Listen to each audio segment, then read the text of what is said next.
Sam lived a quiet life in a small coastal city. His workshop stood at the edge of the harbor where old fishing boats rested and children played among broken drones. He was not a famous engineer or a great inventor.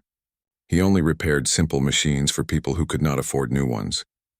Most days he thought of himself as nothing more than a helper, someone who passed the time fixing things that nobody else cared about. The workshop smelled of salt, oil, and warm metal. Inside, shelves carried wires, small tools, and pieces of broken technology gathered from markets.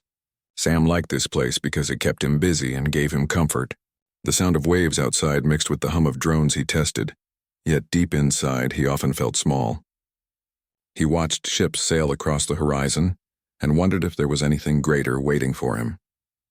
He did not believe in destiny. He believed only in work, in steady hands, and in finishing tasks one by one. That night, everything changed. The storm. The sky grew dark faster than usual. Heavy clouds rolled in from the sea and lightning flashed across the water. Rain poured down, hitting the roof of the workshop with a hard rhythm. Sam stayed inside, repairing a small cleaning drone for a neighbor. Sparks from his tool matched the lightning outside. As the storm reached its peak, the lights in the workshop flickered. The power grid of the old district often failed during storms, but this time something felt different. A strange sound came from outside. Not thunder, not wind, but a low, steady hum. Sam stepped to the door. Through the heavy rain, he saw 5 figures walking slowly toward his workshop. They did not run for cover. They did not struggle against the storm. Their steps were calm, their eyes fixed on him. At first, Sam thought they were travelers who had lost their way. He called out, asking if they needed shelter. The figures stopped a few meters away, the rain sliding off their strange clothes. When lightning lit the sky, Sam saw them clearly. They were not ordinary visitors. Each of the 5 looked different, as if they came from places far from Earth. One had pale silver skin that reflected the storm light. Another had long hair that moved like water, even though there was no wind inside the workshop. A third had markings on her face that glowed faintly like painted stars. The last 2 looked closer to human but still carried an air of difference, their eyes brighter, their posture more graceful. They did not look lost. They looked like they had arrived with purpose. The claim the tallest among them stepped forward. Her voice was soft but carried clearly through the storm. She said they had been waiting for Sam. Sam frowned, certain he had misheard. Waiting for him? That was impossible. He was no one special, just a man with a workshop. He asked them again who they were and why they had come. The silver-skinned girl smiled slightly. She said his name, not only his first name but his full name, and spoke it without error. Sam felt his chest tighten. Few outside his family even remembered his full name. The girl with the glowing markings added another detail, something even stranger. She told him about a scar on his palm, one that came from an accident with a soldering iron when he was young. Sam quickly hid his hand but knew it was useless. They already knew. Then the one with water-like hair stepped forward. She began to hum a melody. Sam froze. It was the same lullaby his grandmother used to sing when he was a boy. She had died years ago and no one else in the city knew that tune. Hearing it again made the storm around him feel quiet for a moment. Sam backed away. He could not explain how these strangers knew such details. His voice shook when he asked them what they wanted. They spoke together, their words weaving into one message. They said they had come across the stars. They had been searching for him, not anyone else. And now they had found him. Denial Sam laughed, but it was not a laugh of joy. It was nervous and uneasy. He told them they must be mistaken. He was not important. He was not a leader, not a soldier, not a genius. He was only a man who repaired old drones and gave children spare parts to play with. How could they cross the stars for him? The girls remained calm. They did not argue or raise their voices. They only said that he was exactly who they had been waiting for. Sam shook his head and returned to his bench, pretending to focus on his half-repaired drone. He hoped they would leave, but they did not. They stood quietly as if they had all the patience in the universe. The signal. Then something happened that forced Sam to listen. On the workbench lay an old transmitter, a piece of scrap he had been trying to restore. It had never worked properly. Suddenly, without him touching it, the transmitter came alive. Lights flashed and a strange rhythm of sound filled the room. The pattern was not random. It was a signal. Sam stared at it in disbelief. He had been repairing machines for years, and he knew this device had no power source. Yet here it was, alive and reacting as if called by something. The 5 girls stepped closer. One of them, the quietest until now, reached out her hand. She did not touch the transmitter but moved her fingers near it. The rhythm shifted, as if responding to her presence. Sam felt his skin prickle. His workshop, which had always been his safe place, no longer felt ordinary. The storm outside seemed distant. The world inside the workshop felt charged with a new truth. The girls looked at him again. The silver-skinned one spoke softly. She said this was only the beginning, that soon he would understand why they had come and why they could not leave without him. Sam did not know what to do. Part of him wanted to throw them out and lock the door. Another part of him wanted to keep listening, to understand how they knew so much about him. For years he had believed he was small, unnoticed, and unimportant. Now strangers from beyond the stars were telling him that he mattered. He argued with himself in silence. Maybe it was a trick. Maybe they were part of a strange group testing him. Maybe he was tired and seeing illusions in the storm. But the transmitter's sudden life, the melody of his grandmother's lullaby, and the details about his scar were too real to deny. Finally, Sam spoke. He said they had made a mistake. They could stay until the storm passed, but when morning came, they must leave. He was not who they thought he was. The 5 exchanged glances. None of them argued. They accepted his words for now. They sat down quietly in his workshop, each finding a place without disturbing his tools. Sam tried to return to his work, but his hands shook. He could not stop hearing their words. "We have been waiting for you." The night grows heavy. The storm outside lasted longer than any Sam had seen before. Lightning flashed for hours, thunder rolled across the sea, and rain poured endlessly. Inside the workshop, the air grew warmer, filled with the quiet presence of 5 strangers who claimed to know his soul. Sam lay awake in the corner of the workshop. The girls did not sleep. They whispered to one another in a language he did not understand. The rhythm of their voices was calm and steady, like waves touching the shore. Sam thought of his life. Every memory felt different now. His childhood, his work, his dreams, even his doubts, all seemed touched by something greater. For the first time, he wondered if perhaps he was wrong about himself. Perhaps being nothing was not the truth after all. The storm showed no sign of ending, and neither did the questions in his heart. And so the night stretched on, the beginning of a story he never imagined he would be part of. The storm ended at last. When morning light filled the sky, the streets of the city were wet and shining. Water flowed through the drains and gulls circled above the harbor. Sam stepped outside his workshop, breathing in the clean air after the long night. He thought the 5 strange visitors would be gone, but they were still there, standing quietly as if waiting for him to speak. Sam rubbed his eyes. He still could not believe what had happened. Maybe the storm had made him dream, but the transmitter on his workbench still glowed faintly. Proof that the night was real. He looked at the 5 strangers again. They did not seem tired. Their eyes were bright, and their calm expressions carried no doubt. Sam asked the question that had been pressing in his mind all night. Who were they really, and why would they wait for someone like him? The first proof, the silver-skinned girl spoke first. She said her name was Mira. She reached into a small case at her side and pulled out a crystal device that looked like frozen water.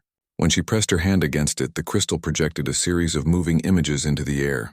Sam gasped. He had never seen technology like this. The images were not like ordinary screens.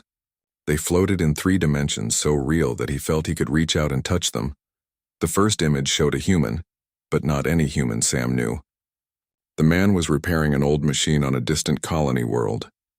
The tools were broken, the parts were scattered, yet the man worked with patience and created a solution that saved his settlement.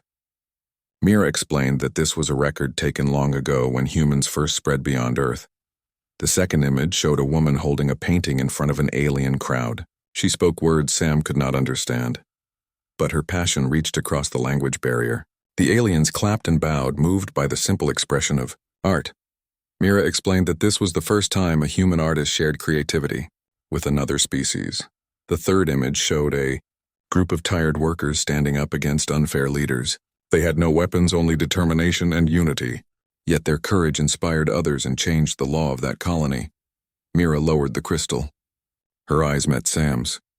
She said these moments were small but powerful. Humans were not the strongest or the fastest among the stars, but they carried something rare. They could create, adapt, and inspire even when hope seemed lost. Sam felt uneasy. These stories were inspiring, but what did they have to do with him? He asked Mira why she showed him these things. She replied that humans had left a trail of such acts across the galaxy, but many worlds had forgotten them. The 5 of them had been chosen as keepers of these memories. They had come not to honor legends, but to find someone who still lived by these quiet virtues, someone who chose good without seeking reward. They believed Sam was that person. The device of choice, Hana, the one with water-like hair, stepped forward next. She carried a small sphere that glowed softly. She placed it on Sam's workbench. "This is a device of choice," she explained. "It reacts to the value of a decision, not the strength of power. It hums when someone chooses to protect, to help, or to trust." Sam raised an eyebrow. It sounded strange, almost impossible. He doubted it would work. To test it, he picked up the broken cleaning drone he had been repairing for his neighbor. He considered whether to keep the best parts for himself or to finish the repair honestly. The thought of helping his neighbor felt right, and as soon as he made that decision, the sphere began to hum with a low, gentle tone. Sam nearly dropped it in shock. He tried again, thinking of selling the drone for money instead of returning it. The humming stopped at once. The 5 visitors smiled. They said the device did not read minds like a trick. It only reflected the strength of intent like a mirror for the heart. Sam shook his head. He said he was just an ordinary man. Anyone could make such choices. But Zoe, the girl with the star markings on her face, answered softly, "Not everyone does. That is why you are not ordinary." Stories of their worlds to help him understand further. Each of the 5 told a story from her home world. Mira described her people, who lived under bright twin suns. They were builders of great machines, but sometimes they forgot the value of small kindness. She said they studied humans because humans remembered to value both invention and compassion. Hana spoke of her ocean world, where storms never rested. Her people survived by adapting to change, but they lacked patience for weakness. They watched humans because humans cared for the weak, giving strength where none was left. Zoe told of her desert home where silence was endless. Her people communicated with lights and patterns. They valued beauty but sometimes ignored responsibility. Humans showed them that art could also be a voice of courage. Arya, one of the 2 who looked almost human, explained her people's history of endless conflict. They respected power but mistrusted mercy. Humans surprised them by showing how mercy could end wars faster than blades. Finally, Nia, the quietest of the 5, shared her story. Her people lived on a frozen world where survival was harsh. They admired endurance, but they often lost hope in dreams. Humans taught them to dream even in the coldest night. When they finished, the workshop was silent. Sam sat with his hands folded, unsure what to say. He was touched by their words, but still afraid. It felt too heavy, too much for one person like him to carry. Sam's resistant. Sam stood and walked to the door. He looked out at the sea, at the ordinary boats and the children running along the harbor. He told the girls that he could not be the one they sought. He was not brave like the people in their stories. He had no army, no influence, no great invention. The girls did not stop him from speaking. They listened carefully, then smiled as if they expected his doubt. Mira said, "Great armies and great leaders are often remembered, but they are not always trusted. It is the quiet worker, the one who helps without seeking reward, who can be trusted by all. That is why we came for you." Sam felt his heart pound. Part of him wanted to believe them. Another part still resisted. He asked them why now, why not another person? Why not a stronger or smarter human? Hana answered, "Because you choose every day to give instead of to take. That is enough." The 5 then made a promise. They said they did not come to demand. They came to invite. They would not force him. They only wished to show him the wider galaxy and let him decide for himself. Arya added, "If you come with us, you will see worlds you never dreamed of. You will understand why humans matter, and you will understand why you matter." Sam stared at them. His mind swam with fear, doubt, and curiosity. His whole life he had believed he was small. Yet here stood 5 travelers from distant stars telling him he was needed. The transmitter on his workbench pulsed again, as if reminding him that the universe was calling. Night thoughts that night, Sam could not sleep. He lay on his bed in the workshop, staring at the ceiling. The device of choice still hummed faintly on his workbench. Each time he thought of helping others, it grew brighter. Each time he thought of ignoring the visitors, it dimmed. He remembered the times he had given toys to children from spare parts, the times he repaired machines for free when people could not pay, the times he stayed late at night to help neighbors. He had never thought those actions meant anything beyond kindness. Now he wondered if those small choices had been seen across the stars.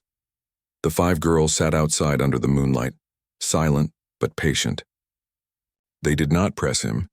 They waited as if they trusted his decision would come. Sam's heart battled itself. Part of him longed for adventure, to see the worlds they spoke of. Another part feared leaving everything behind. But the strongest feeling of all was the strange warmth of being chosen, of not being nothing after all. A step toward change by dawn, Sam made a small decision. He walked outside and faced the 5. His voice was firm, though his hands trembled. "I will not promise to go far," he said, "but I will listen. Show me a little of what you see, and then I will decide." The girls exchanged a glance, then nodded with relief. They had not expected him to give full trust so quickly, but this first step was enough. Mira said, "That is all we ask. To see, to listen, and then to choose." Sam felt the morning sun on his face. For the first time in years, his heart felt awake. He still believed he was ordinary, but maybe ordinary could matter. Maybe his small choices were not so small after all. The story of his life was beginning to change, and deep inside he sensed that nothing would be the same again. Sam's decision to listen marked the beginning of a new path. He did not yet agree to leave Earth, but he allowed the 5 alien visitors to show him what they knew. The workshop, once filled only with tools and broken machines, became a place of lessons. Each girl taught him something different, each revealing a piece of the galaxy beyond. Sam still felt nervous.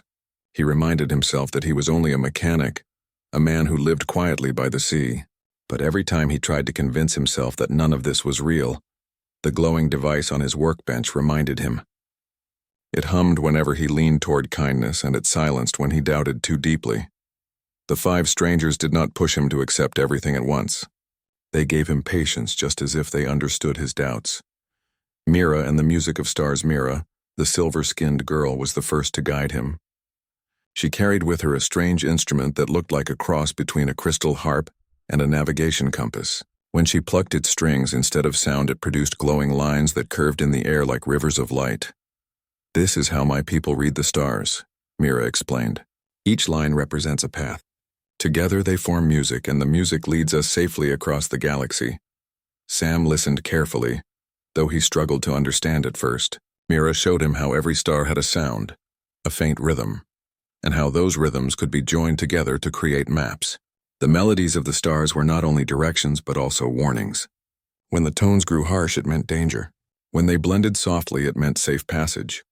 Sam closed his eyes and listened. Slowly, he began to recognize patterns. The stars sang like a hidden orchestra, one that had always been there above Earth but never heard by human ears. Mira smiled when he managed to repeat a small pattern with clumsy hands. She told him that his patience was proof of his worth.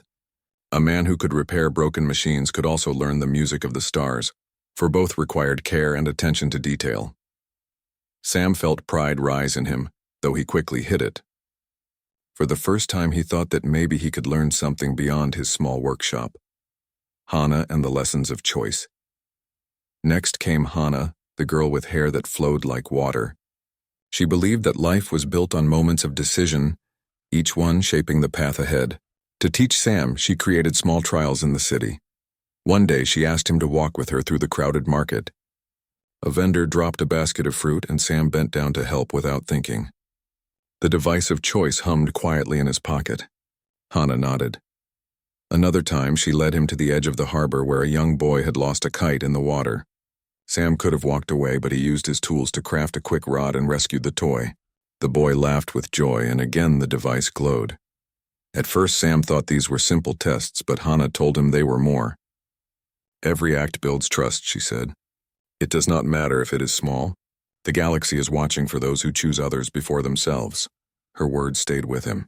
Sam realized he had always lived this way, but he never thought it mattered. Now he saw that even small choices created ripples that reached farther than he could imagine. Zoe and the numbers of light. Zoe, the girl with star markings, brought another kind of lesson. She was skilled in a form of mathematics that looked like art. She drew glowing shapes in the air, patterns of circles and lines that shifted as she spoke. "This is how my people see balance," Zoe explained. "Every action creates a pattern. The key is not to control but to guide the flow." Sam frowned, unsure if he could follow. He was never a master of numbers, but Zoe simplified it for him. She showed him how the flight of birds followed hidden shapes, how waves on the shore echoed cycles of numbers, and how even broken machines carried patterns that could be restored. Together they solved small puzzles. Sam repaired a damaged circuit not by following a manual, but by recognizing the repeating pattern Zoe showed him. He was surprised at how natural it felt once he saw it her way. Zoe praised him gently. She said humans were special because they mixed order and improvisation. They followed rules but also broke them when creativity was needed. That balance made them unpredictable and valuable. Sam smiled at her words. For the first time, his mind stretched beyond machines of Earth. He began to see connections everywhere, even in the simplest tasks. Arya and the language of peace area, who looked most like a human focused on diplomacy. She believed that survival among the stars required more than strength. It required words that healed rather than harmed. She taught Sam old greetings used in her world. Some involved hand gestures, some small movements of the head, some shared symbols. At first Sam laughed, feeling foolish repeating them. But Arya was patient, correcting him until he moved with respect. One evening she staged a practice. She played the role of an angry trader speaking in sharp tones. Sam had to calm her without raising his voice or showing fear. He stumbled at first, unsure what to say, but then he remembered times he had calmed angry neighbors during disputes. He spoke slowly, offered fairness, and showed he was willing to listen. Arya dropped her act and smiled. "You already know how to make peace. You have done it here on Earth many times. You only need to trust that skill among the stars as well." Sam realized that the small acts of peace he once thought meaningless could become powerful tools in larger conflicts. The idea humbled him. Nia and the strength of hope. Nia, the quietest of the five, rarely spoke. But when she finally chose to teach, her lesson was powerful. She believed that the greatest strength came from hope, especially when life seemed hardest. She took Sam on a walk through the poorer parts of the city where houses were broken and families struggled. Sam often repaired things here for free. Nia watched silently as he greeted the people with kindness and offered simple help. Later, she told him, "You do not give them only repairs. You give them hope. That is why we were certain about you." Sam thought about this deeply. He had never called it hope. He had only wanted to ease their burdens. Yet Nia was right. When he helped, people smiled, and for a moment they believed tomorrow would be better. Her words touched him in a way no other lesson had. He realized hope was not just a dream. It was something built by simple acts, and those acts could keep entire worlds alive. Growing bonds days turned into weeks. The 5 visitors became part of Sam's daily life. The townspeople noticed but did not question much. They believed Sam had found new friends from far away. Children liked them, especially when Zoe created glowing shapes in the air or when Hannah told stories of storms on her world. Sam still had doubts, but his bond with the 5 grew stronger. He saw them not as strangers but as companions. He began to trust their patience and honesty. One evening, while they shared food in his workshop, Sam asked them why they believed so strongly in him. Mira answered simply, "Because you remind us of what humanity gave the stars. Ingenuity, kindness, hope. We saw these things fading, and we feared the galaxy would lose them. But when we found you, we remembered why we still believe." Sam's chest tightened at her words.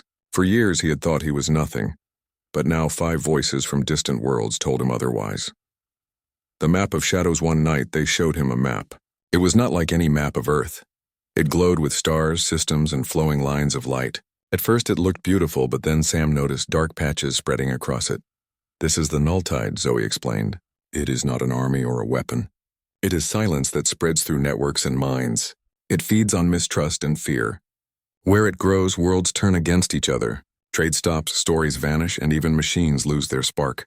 Sam felt a chill. The dark patches were large, and they were moving toward brighter clusters. Arya added, We cannot fight it with power alone. We need trust, creativity, and hope. That is why we seek you, because humans once taught the stars these lessons and you still carry them. Sam stared at the map. He felt both fear and responsibility. The lessons they had given him were not only for him. They were preparation for something larger, something that might decide the future of many worlds.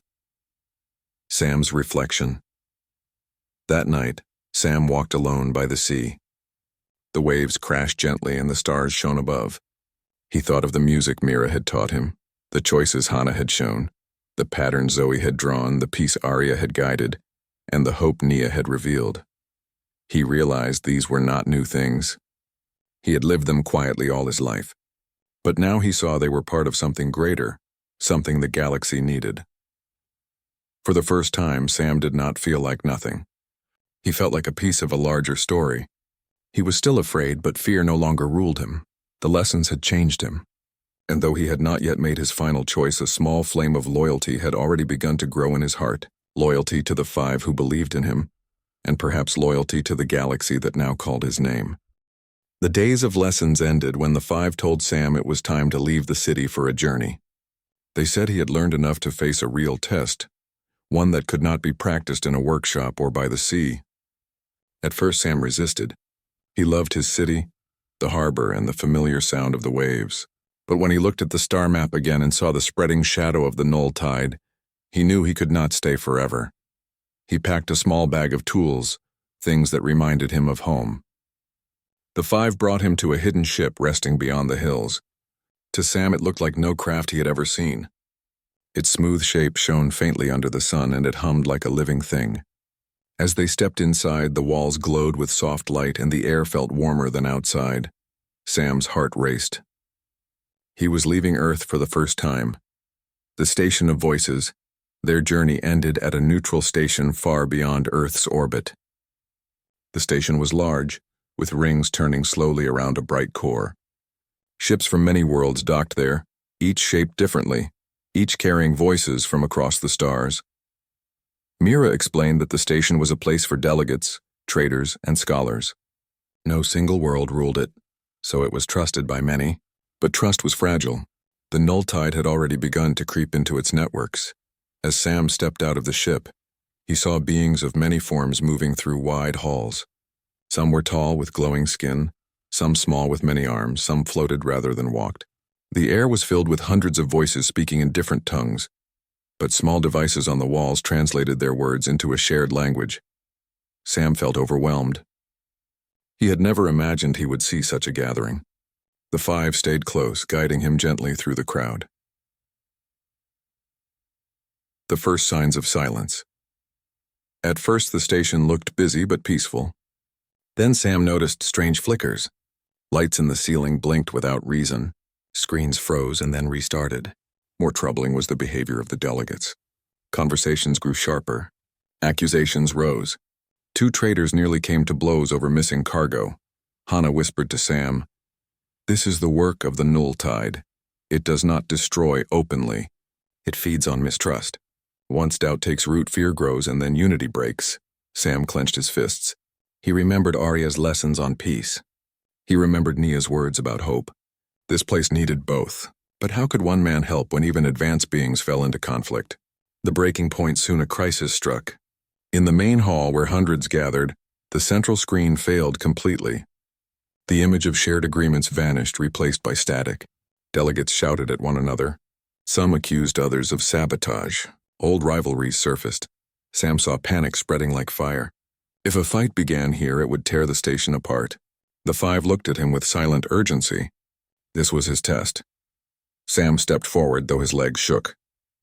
He shouted above the noise, asking for calm. At first, no one listened. But then the device of choice in his pocket began to hum. Its glow spread faintly, and nearby delegates turned toward him. He told them the truth. The fault was not sabotage by one group. It was the null tide, a silence that thrived on their mistrust. If they turned on each other, they would only feed it. Some laughed at him. Others shook their heads. But when Sam saw a small child among the visitors crying in fear, his heart made a choice. He rushed to shield the child as sparks rained from the broken ceiling. His action was simple, yet it was seen by many. The humming of the device grew stronger. It pulsed like a steady heart. A human fix. While others argued, Sam pulled out his small bag of tools. He climbed the damaged console with quick hands, ignoring the shouts. He worked the way he always had in his workshop, with patience and improvisation. A piece of wire from his bag, a fragment of broken panel, and the console flickered back to life. The image of agreements returned to the central screen. The hall grew quiet. Delegates stared at him in shock. A single human mechanic had restored what advanced systems could not. Sam did not boast. He only said machines break, but trust breaks faster. If you help each other, you can stand against the silence. His words carried weight because they were simple and honest. Ripples of action. Something shifted in the hall. A few delegates began offering supplies to one another. Engineers from different species joined Sam at the console, adding their skills to strengthen the fix. Traders who had argued earlier shared food and energy. Storytellers raised their voices, telling the same tale in many tongues, a tale of unity against the dark. The Nulltide's hold weakened. Systems across the station began to recover. Lights steadied. Screens cleared. The silence retreated, unable to feed on fear while cooperation grew strong. The five watched proudly as Sam stood among them, his face still marked with dust from the console. They knew he had passed the test not by power but by choice. The cost, yet the victory was not complete. In one wing of the station, the Nulltide left deep scars. Entire records of history from several worlds had vanished, stolen by the silence before it retreated. Delegates mourned the loss. It was a reminder that the fight would not be easy, that the tide would return again. Sam felt sorrow. He wished he could have saved everything. Mira placed a hand on his shoulder and said, "You gave them more than data. You gave them a reason to stand together. That is what the tide fears most." Sam nodded, though his heart remained heavy. He realized victories would always carry cost. But even a single act of trust could tip the balance. A growing flame later. As the station settled, many came to thank Sam. Some bowed. Some touched their hands to their hearts. Some simply offered words of gratitude. He felt embarrassed but also moved. For the first time, he saw humans not as weak newcomers but as needed voices in the galaxy. That night in the guest quarters, Sam spoke with the five. He admitted he no longer believed he was nothing. He had seen with his own eyes that his choices could matter. But he also confessed his fear. The Nulltide was vast and he was only one man. Nia answered gently. "One flame can start a fire. You are not alone. You have us and now you have them." She gestured toward the station outside, filled with beings who had chosen to stand together. Her words eased his heart. For the first time, Sam felt not only chosen, but also ready to carry the weight. A new resolve. When they prepared to leave the station, many delegates sent gifts for Earth, seeds from distant worlds, stories carved into crystals, and messages of goodwill. They wanted to honor the human who reminded them of trust. Sam carried these carefully. He promised to bring them home so others would see that Earth was not alone in the galaxy. As the ship lifted away from the station, Sam looked out at the stars. They no longer seemed cold and distant. They felt alive, filled with voices waiting to be heard. He whispered to himself, "Maybe I was nothing, but now I choose to be something." The five smiled, knowing he was ready for what lay ahead. The ship left the station behind and moved into the wide sea of stars. Sam sat near the clear panel that opened to space. The stars stretched in endless patterns, and for the first time he felt a strange warmth looking at them. They were no longer distant points of light. They were homes, voices, and lives waiting beyond. Mira stood beside him, speaking softly. "The station will speak of this moment for years. They will remember how a human gave them courage." Sam smiled faintly. "I only fixed a broken screen and told the truth." "That does not feel like courage." Hana shook her head. "Courage is not about size. It is about choice. You chose people over fear. That is the seed of courage." Sam listened but said nothing more. Deep in his heart, he felt a steady strength growing. He had stepped into fire and had not turned away. The return to Earth days later, the ship crossed back into Earth's system. Sam saw his home world glowing below, blue oceans and white clouds shining bright. He felt a rush of emotion. This was where his story had begun, the city by the sea, the workshop filled with broken drones, The life of small repairs and quiet days. The five noticed his silence. Arya said gently, "You have changed, but this world is still your root. Do not forget it," Sam nodded. "I will never forget. But now I see Earth not as a small island, but as part of a vast shore." The ship landed outside the city. At first, no one believed his story. But when the five stepped into the streets, when their forms glowed with quiet light and their voices carried strange music, the people realized it was true. Earth had visitors who were not conquerors but friends. News spread quickly. Some feared, some doubted, but many felt wonder. Sam became the bridge between his people and the five. The gifts of the stars. The five opened the crates of gifts given by the station. Crystals with recorded stories shown in many colors. Seeds from distant worlds rested in sealed containers. Simple tools of peace were placed in the hands of Earth's leaders. Sam explained each gift. These seeds grow in hard soil. They remind us that life can rise even where the ground is dry. These crystals hold stories of courage from other worlds. They remind us that struggle is not only ours. These tools are meant not for war but for healing and building. The people listened. Many gathered in the city square as Sam and the five shared tales of the station and the battle with the null tide. Children sat wide-eyed, asking questions about alien skies and strange ships. Old men and women wept quietly, saying they never thought they would live to see the day humanity was welcomed into a greater family. A school of many worlds. In the weeks that followed, Sam opened his workshop to new apprentices. At first, only local children came, curious about drones and machines. But soon, with the help of the five, young visitors from distant worlds arrived. Small figures with many arms, tall beings with shimmering eyes, and gentle ones with voices like music walked into his shop and sat beside human children. They learned to solder wires, repair small machines, and build simple tools. But more than that, they learned to share.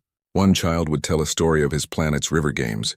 Another would explain how her people sang to guide crops. The workshop became more than a place of repairs. It became a school of unity. Sam looked around often and felt amazed. Once he thought of himself as nothing. Now he saw children of many worlds laughing together, their hands dirty with grease, their hearts open with trust. The echo of the null tide, but peace was never complete. Word reached Earth that the null tide still moved through the galaxy. Systems far away were falling silent, their voices lost. The five grew serious again. They explained that Earth was not yet safe. The tide would one day seek this world as well. Sam felt the weight of this truth, but he no longer felt powerless. He stood in the workshop before the children and spoke. "The tide is strong, but we have something stronger. We have trust. We have the courage to choose each other. Remember this, for the day will come when you must stand as I once stood." The children listened carefully. Even the smallest nodded with determination. A call from the stars one morning as dawn broke, the ship of the five lit up with a new signal. Mira translated it with a grave face. "The station calls for help. Another system has fallen into shadow. They ask for Earth's voice to join them." Sam's heart raced. He looked at the city, his people, his students. He did not want to leave, yet he knew his place was not to stay behind. He turned to the five. "I will go with you. Earth must be part of this fight." The five agreed, but they also said Earth should not lose him forever. They suggested a promise. Sam would go when called, but he would always return to bring what he learned back home. Sam accepted. He knew now that his strength came not only from the stars but from the soil of Earth. A second journey. The ship rose once more into the sky. This time Sam did not feel fear. He felt resolve. As the Earth grew smaller beneath him, he thought of the faces of the children in his workshop. He thought of their laughter, their dreams, their courage. He carried those with him into the dark. At the next system, the fight against the null tide was harder. Whole colonies had lost power. Ships drifted silent. Fear had taken hold. But Sam remembered his first test. He stood again before many voices and spoke with honesty. He worked with his hands, showing how small fixes could bring hope. He chose lives over pride, trust over suspicion. Slowly others followed his example. Once again, the tide weakened when unity grew. The living symbol word spread across many systems.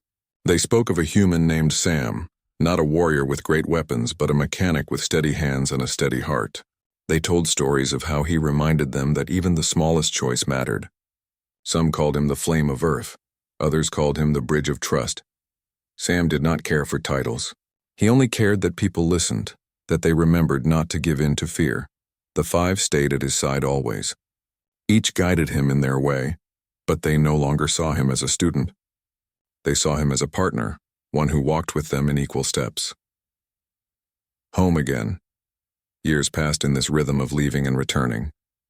Sam would journey with the five to distant systems, help fight the silence, then return home to Earth with new lessons. Each time he came back, the workshop grew larger, filled with more students, more stories, more seeds from distant lands. Earth changed slowly. It was no longer only a world of oceans and cities. It became a meeting place, a bridge where beings of many kinds walked side by side. Fear did not vanish, but hope grew stronger. When Sam looked at the city square and saw children of many worlds playing together, he felt a quiet joy. This was the future he wanted, not one of war or conquest, but one of shared life. The final lesson. One evening, sitting by the shore with the five, Sam spoke quietly. I once thought I was nothing.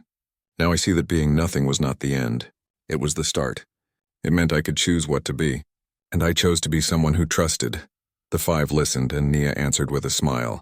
That is why we waited for you. Not because you were great already, but because you had the courage to grow. Sam looked at the horizon. The stars shimmered above the sea. He knew the tide still lingered in the galaxy, but he also knew humanity would not face it alone. He whispered to himself, the stars waited for me. Now I will wait for them too, not with fear but with hope, a future chosen together. And so the story of Sam did not end with one battle or one journey. It lived on in every child who picked up a tool, in every delegate who chose peace, in every seed planted in Earth's soil. The galaxy did not see humans as weak newcomers anymore. They saw them as voices of courage, small but steady. They saw Sam not as a hero apart from them, but as a reminder of what they could all be. Sam's life became a bridge. His choices became a fire, and his world became a home for many. The five stayed with him, not as guardians or guides, but as friends who had found what they had been waiting for. Together they carried the simple truth that no one is truly nothing. Each choice matters. Each life can shape the stars. And as long as that truth lived, the null tide could never truly win.